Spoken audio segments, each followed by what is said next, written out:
Medical college की कमी थी, वो तो हम लोगों ने शुरू करा दिया। उस दिन माननीय मंगल पांडे जी आए थे, स्वयं उन्होंने कहा कि सबसे ज़्यादा आवाज़ सीतामढ़ी का नहीं था, लेकिन देवेश चंद्र ठाकुर के ज़िद पर जो है तो यहाँ पे खुल गया। वो अब हमको लगता है साल भर में वो शुरू हो जाएगी। फर्स्ट क्लास पूरे बिहार में नीतीश कुमार ने रोड बनवा दिया है, गाड़ियाँ हैं, ट्रांसपोर्ट है, सब कुछ है। सिर्फ उस मंदिर बना देना और उस परिसर को विकसित कर देना, इतना ही बाकी है। तो कम लागत में जल्दी से जल्दी अच्छे आपको वापस उसका रिटर्न्स मिलेगा, लाखों लोगों को, करोड़ों लोगों को रोजगार मिलेगा, करोड़ों श्रद्धालु आएंगे। ये सब हमारे जहन में है, कोशिश करेंगे सारी तरह का करवाने। पेज ख़त्म होगा। हम महाराष्ट्र के बहुत सारे जो चीनी मिल मालिक लोग हैं उनसे बात करना शुरू किए हैं, सब ने दिलचस्पी दिखाई है। नमस्कार, आप न्यूज फाउंडेशन देख रहे हैं, मैं हूं आपके साथ वंदना। इस वक्त हम हैं सीतामढ़ी लोकसभा क्षेत्र में। सीतामढ़ी नाम ही अपने आप में बिहार के 40 लोकसभा सीट से अलग है। इसलिए अलग है कि इस धरती से जुड़ी हुई कई पौराणिक कथाएं भी हैं, जिसमें महत्वपूर्ण ये है कि ये माँ जानकी का जन्मस्थली है।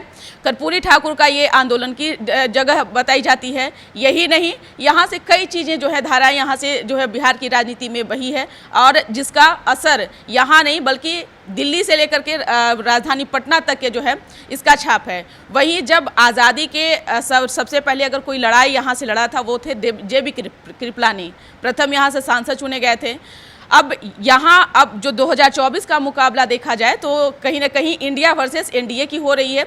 इंडिया गठबंधन की ओर से अर्जुन राय चुनावी मैदान में है और NDA की ओर से देवेश चंद्र ठाकुर चुनावी मैदान में हैं। हालांकि क्या यहाँ का होगा ये तो 4 जून को ही पता चलेगा, लेकिन हमारे साथ बात करने के लिए हैं देवेश चंद्र ठाकुर, जिनसे विस्तार से जानेंगे कि अब तक के इस लोकसभा क्षेत्र में आपने तो काम पहले ही से कर रखा है। यहाँ बहुत सारे काम इनके हुए, हमने बहुत सारे क्षेत्र का भ्रमण किया, लोगों से जाने, मुस्लिम इलाके से लेकर के जो कारखाने तक जो चूड़ी वगैरह बनाते हैं उन सभी तबके के लोगों से हमने बात की।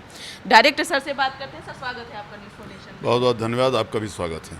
सर, अब तक कि आपने जो जिस जगह का दौरा किया वहाँ मुख्य चीज़ें आपको क्या लगी कि नहीं, इस ज़िले में जो काम, देखिए, ऐसा कोई देश और कोई शहर नहीं है जहां बदलाव और परिवर्तन और सुधार की ज़रूरत नहीं होगी। ऐसा कभी नहीं है।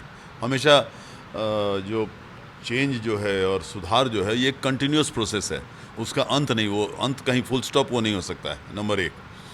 लेकिन एक सांसद के अख्तियार में जो समस्याएं आ सकती हैं, जिस पर सांसद कोई अपना पहल करके उस समस्या का निपटारा कर सकता है, उनकी बातें करें तो प्रमुखतः इस ज़िला में आप देखिए, छोटे से बड़े लेकर मैं बता दूं आपको, मेडिकल कॉलेज की कमी थी, वो तो हम लोगों ने शुरू करा दिया। उस दिन माननीय मंगल पांडे जी आए थे, स्वयं उन्होंने कहा कि सबसे ज़्यादा आवाज़ सीतामढ़ी का नहीं था, लेकिन देवेश चंद्र ठाकुर के ज़िद पर जो है तो यहाँ पे खुल गया। वो अब हमको लगता है साल भर में वो शुरू हो जाएगी।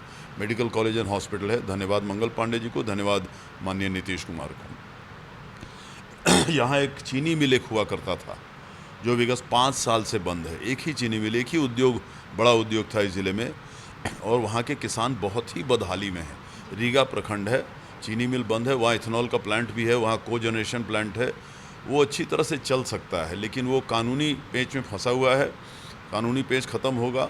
हम महाराष्ट्र के बहुत सारे जो चीनी मिल मालिक लोग हैं उनसे बात करना शुरू किए हैं, सब ने दिलचस्पी दिखाई है। हम चाहेंगे, हमारी बहुत कोशिश रहेगी कि इस चुनाव के बाद हम उसको टेकअप करके उसको चालू करवाएं, क्योंकि लाखों परिवार उस पर आश्रित हैं। उस इलाके में अकेला वो गन्ना उत्पादक जो जितने लोग हैं, अभी उनके जाते हैं, गोपालगंज जाते हैं, उनका गन्ना बहुत तकलीफ़ में है लोग, वो शुरू करवाना है। इसके अलावा यहाँ से रेलगाड़ियाँ हैं, लेकिन अच्छी रेलगाड़ी एक भी नहीं है कहीं जाने वाली। यहाँ से पटना जाने के लिए अच्छी गाड़ी हर एक, आप जानिए, हर एक प्रदेश में वहाँ के राजधानी से अलग अलग जिलों को कनेक्ट कर दिया गया है इंटरसिटी एक्सप्रेस करके, सुपरफास्ट बनाने के लिए। अब सीतामढ़ी सुदूर जिला है यहाँ का, और यहाँ से पटना के लिए एकदम सुपर में आराम से जा सकती है, ट्रैक बिछी हुई है, गाड़ियाँ जा रही है। यहाँ से मुजफ्फरपुर, हाजीपुर होते हुए जो इंटरसिटी एक्सप्रेस कहलाता है वो यहाँ से जाएगा। सुपरफास्ट हो, कंफर्टेबल गाड़ी हो, हर क्लास के लोग जा सके उसमें, और उसमें सुबह जाएँ 6 साढ़े 6 बजे जाएँ, 8:30 9 बजे पटना पहुँच जाएँ, दिन भर का काम करें, 8 बजे तक वापस आ जाएँ, अपना घर चले जाएँ। ये अत्यावश्यक है। उसके अलावा आपको ये नहीं मालूम होगा कि सीतामढ़ी उन ज़िलों में से है कि जहाँ से यहाँ हर तबके के लोगों का पलायन सबसे ज़्यादा रहा है पूरे बिहार में। मज़दूरों का, छात्रों का, काम करने वालों का, मिडिल क्लास के लोगों का, बिज़नेस वालों का, यहाँ से गुजरात जाना, सूरत जाना, अहमदाबाद जाना, यहाँ से बम्बई जाना इलाज के लिए, मद्रास जाना इलाज के लिए, दिल्ली जाना इलाज के लिए, पढ़ने के लिए, तो ये यहाँ से अच्छी गाड़ियाँ नहीं खुली हुई। वो भी मेरी प्राथमिकता रहेगी निश्चित रूप से। और जो संभव है उद्योग वगैरह लाने वो तो रहेगा ही, लेकिन और उसके अलावा अब अयोध्या के बाद एक मांग और उठ गई है बहुत ज़्यादा कि भैया अयोध्या की कहानी ख़त्म हुई और अयोध्या और सीतामढ़ी की बड़ी भावनात्मक संबंध है, तो यहाँ भी माँ सीता का भी उसी तर्ज पर भव्य मंदिर बने, ये भी मांग उठी हुई है। तो निश्चित रूप से होना भी चाहिए, क्यों नहीं। ये हमारा सौभाग्य है कि हम लोग यहाँ जन्म लिए हैं, जहाँ माँ सीता की प्राकट्य स्थली है, माँ सीता की जन्मस्थली है। तो और जो संबंध हमारा सीतामढ़ी और अयोध्या का रहा हुआ है, तो हम चाहेंगे उस तरफ भी ध्यान दें और सरकार के वो भी वहाँ भी बहुत बड़ा एक भव्य मंदिर बनवाने का काम करें निश्चित रूप से। और मुझे बहुत उसमें कठिनाई नहीं दिखती है, क्योंकि आदरणीय नीतीश कुमार जी ने तो काम शुरू करवा दिया। अभी हम लोग के कहने से 72 करोड़ रुपया हम लोग को मिला, जिसमें पूरे काम भी शुरू हो गए। और पहली बार, इसके लिए भी हम धन्यवाद देते हैं सरकार को और आदरणीय नीतीश कुमार को, कि पहली बार एक कमेटी बना गई है पूरे परिसर के विकास के लिए, जिसमें सेवानिवृत्त उच्च न्यायालय, पटना उच्च न्यायालय के जजेस को डाला गया है। लोकल लोग भी हैं और उच्च न्यायालय के जजेस को भी डाला गया। तो कितनी सीरियसनेस इस बात में आ रही है ये आप देखने को, वो भी करवाना है। और इसके अलावा हमारा खाली सीतामढ़ी नहीं, हम तो समझते हैं कि बिहार में सबसे ज़्यादा अगर संभावना है तो धार्मिक पर्यटन का है। आप जान लीजिए, धार्मिक पर्यटन के क्षेत्र में 4 प्रमुख धर्म हैं इस देश के, जिसकी जन्मस्थली बिहार है। पटना साहिब में दशमेश गुरु गोविंद सिंह जी का जन्मस्थली है, जो सबसे महत्वपूर्ण गुरु थे। लाखों, अब माननीय नीतीश कुमार ने इतना काम कराया पटना साहिब में, आप तो जानते हैं पटना रहते हैं, कि अब लाखों श्रद्धालु आते हैं वहाँ से, पंजाब से और पूरे दुनिया से। सिख लोग तो पूरे दुनिया में फैले हुए हैं। उसके अलावा बोध गया है बुद्धिज़्म के लिए, जो वहाँ से चाइना से और पूरे उत्तर पूर्व ईस्ट से पूर्व देशों से सारे लोग आते हैं, पूरे थाईलैंड से और अलग अलग देशों से, पूरे जापान से सारे लोग आते रहते हैं, साल भर चाइना अपना बोध गया आते रहते हैं दर्शन के लिए। वो हो गया। उसके अलावा वैशाली महावीर जैन की जन्मस्थली है। जैनिज़्म हो गया आपको, उधर बुद्धिज़्म हो गया, सिखिज़्म हो गया, जैनिज़्म हो गया। सबसे ज़्यादा पैसा अगर देश में किसी के पास है तो या हमारे सिख भाइयों के पास है या जैन लोगों के पास है। तो उनकी जन्मस्थली है और वहाँ अभी तक कुछ विकास नहीं हो सका है। तो महावीर जैन का भी वहाँ पर विकास हो, महावीर जैन का। और जैन धर्म के 24 तीर्थंकर हैं, जिसमें से 22 का जन्म बिहार में है और बाकी 2 में से 1 का जन्म सीतामढ़ी है। तो ये बातें अगर फैला के इसका ये किया जाए, दुनिया में आज के दिन में भी धार्मिक पर्यटन के जैसा कोई दूसरा काम नहीं है जो उतना ज़्यादा रोजगार और उतना ज़्यादा अर्थव्यवस्था सुधारने के लिए उस इलाके के सबसे ज़्यादा अगर माँ सीता की यहाँ हो जाए। अब देखिए, हर साल करोड़ों श्रद्धालु एक्स्ट्रा जाएंगे। अभी तक जो अयोध्या जाते थे तो करोड़ों लोग जाएंगे, तो करोड़ों लोग जाएंगे तो अपना पैसा वहाँ खर्चा करेंगे, रहने में, खाने में, घूमने में, खरीदी में। वही चीज़ अगर यहाँ हो जाए तो अर्थव्यवस्था सुधरेगी, उतना ज़्यादा पैसा आएगा तो और ज़्यादा विकास होगा। तो धार्मिक पर्यटन का हमारे पास पहले से विरासत में है, कुछ करना नहीं है। रोड बनवा दिया है फर्स्ट क्लास, पूरे बिहार में नीतीश कुमार ने रोड बनवा दिया है, गाड़ियाँ हैं, ट्रांसपोर्ट है, सब कुछ है। सिर्फ उस मंदिर बना देना और उस परिसर को विकसित कर देना, इतना ही बाकी है। तो कम लागत में जल्दी से जल्दी अच्छे आपको वापस उसका रिटर्न्स मिलेगा, लाखों लोगों को, करोड़ों लोगों को रोजगार मिलेगा, करोड़ों श्रद्धालु आएंगे।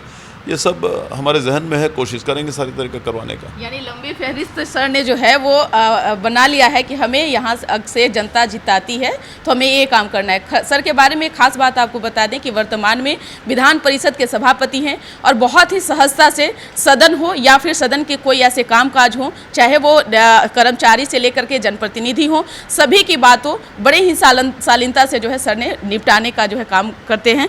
सर, एक सवाल हमारा है कि आपने धर्म का बात किया, लालू प्रसाद यादव इन दिनों धर्म को लेकर के खूब राजनीति कर रहे हैं, आरक्षण को लेकर के बातें कर रहे हैं, कह रहे हैं कि संविधान को ख़त्म करने की बात की जा रही है, आरक्षण को ख़त्म करने की बात कही जा रही है। आप भी उनके साथ रहे हैं, देखें उनके काम को, कैसे देख रहे हैं इसको? नहीं, देखिए, आदरणीय लालू प्रसाद जी बहुत बड़े नेता हैं, उन पर मैं बहुत टिप्पणी करूँ ये ठीक नहीं दिखता है। लेकिन अगर मुद्दे की आप बात करें तो आरक्षण धर्म के आधार पर तो हमारे संविधान में कभी दिया नहीं गया। यहाँ तो जाति आधारित और कमज़ोर लोगों को, उसका उद्देश्य क्या था? कमज़ोर लोगों को आगे लाना है, कमज़ोर लोगों को मुख्य धारा में जोड़ना है। सबने समर्थन किया, आपने कभी नहीं देखा होगा किसी ने उसका विरोध नहीं किया। तो वो अब अगर ये बात उठती है कि अभी जो आरक्षण है 50% उससे भी ज़्यादा हो रहे हैं, उसमें से अगर आप काट करके अगर धर्म के आधार पर कीजिएगा तो स्वाभाविक रूप से उसका विरोध होगा। संविधान भी उसको आपको अनुमति नहीं देता है। आदरणीय लालू जी भी जानते होंगे कि यह संभव नहीं है, लेकिन ये बोल देने से वो सोचते हैं कि चलिए हमारा वोट बैंक जो है हमसे खुश हो जाएगा कि हमने उनके लिए बात उठाई। वो भी जानते हैं ये संभव नहीं, अच्छी तरह से जानते हैं। इससे बचना चाहिए उनके जैसे बड़े नेता को। आज 20 साल उन्होंने राजनीति, 15 साल वो मुख्यमंत्री, मतलब उनके परिवार के लोग मुख्यमंत्री रहे हैं। यहाँ क्या पूरे बिहार में हुआ है, कितना विकास हुआ है उनके राज में, हम सब लोग जानते हैं, देखे हुए हैं। इस पर चर्चा हम नहीं करेंगे क्योंकि चुनावी समय है। लेकिन धर्म के आधार पर जब संविधान अनुमति नहीं देता है तो उनके जैसे बड़े नेता को इस बात की चर्चा नहीं करनी चाहिए। इतना ही मेरा कहना है। सर, एक सवाल हमारा है कि आप सुबह से ही क्षेत्र में निकल जा रहे हैं। कल हम आपकी कई सभाओं में गए, वहाँ आपने एक बात कही कि जो नीतीश कुमार ने जो काम काज किए हैं, अगर इसको लेकर के किसी को भी बहस करनी हो, डिबेट करनी हो, तो सीतामढ़ी से लेकर के हम पटना तक के चैलेंज करते हैं। हाँ बिल्कुल, आ जाए सामने डिबेट पर, कोई दिक्कत नहीं है। बिल्कुल डिबेट पर आ जाए, कोई आ जाए। मैं पढ़ा लिखा आदमी हूँ, पढ़े लिखों का प्रतिनिधित्व करता हूँ। 22 साल से विधान परिषद में हूँ, ग्रेजुएट्स कॉन्स्टिट्यूएंसी से जानता हूँ और सेंसिबल डिबेट कर सकता हूँ। खाली चिल्लाना और ताली बजाना, हु करना, है करना जो लोग करते हैं, वो सब नहीं। आ जाए डिबेट में, कोई दिक्कत नहीं, कोई भी आ जाए।